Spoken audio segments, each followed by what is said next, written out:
এবার আরো একটি প্রসঙ্গ, বঙ্গ বিজেপির সাংসদদের সঙ্গে বৈঠক প্রধানমন্ত্রীর। মোদীর 4 মন্ত্র। ভোটের আগে দলের সাংসদদের সোশ্যাল মিডিয়ায় সক্রিয় থাকার নির্দেশ। কেন্দ্রীয় প্রকল্পে উপভোক্তাদের উদাহরণ তুলে ধরে এবার সোশ্যাল মিডিয়ায় সক্রিয় থাকার নির্দেশ দিলেন। বুথ স্তরের নেতাকর্মীদের সঙ্গে প্রতিনিয়ত যোগাযোগ রাখতে হবে। এসআইআর এবং জনবিন্যাস পরিবর্তনের দিকেও বিশেষ নজর রাখার নির্দেশ। আর এই নির্দেশগুলো সম্পর্কেই জানবো। আমাদের সঙ্গে রয়েছেন আমাদের প্রতিনিধি রাজীব চক্রবর্তী।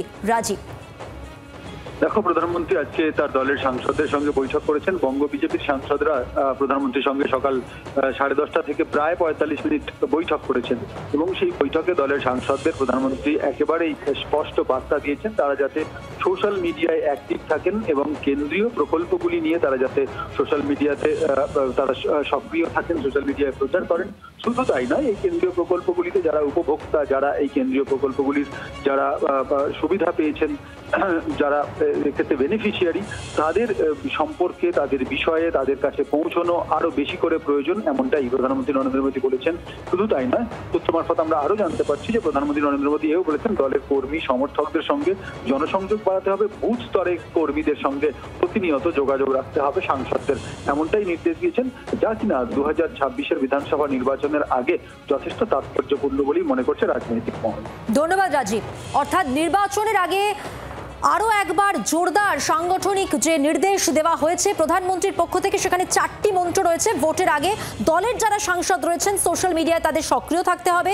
কেন্দ্রীয় প্রকল্পে উপভোক্তা যারা, তাদের উদাহরণ তুলে সোশ্যাল মিডিয়ায় সক্রিয় থাকার যেমন নির্দেশ রয়েছে, একই সঙ্গে বুথ স্তরের নেতাকর্মীদের সঙ্গে প্রতিনিয়ত যোগাযোগ রাখতে হবে। এসআইআর এবং জনবিন্যাস পরিবর্তনের দিকেও বিশেষ নজর রাখার নির্দেশ দিয়েছেন প্রধানমন্ত্রী।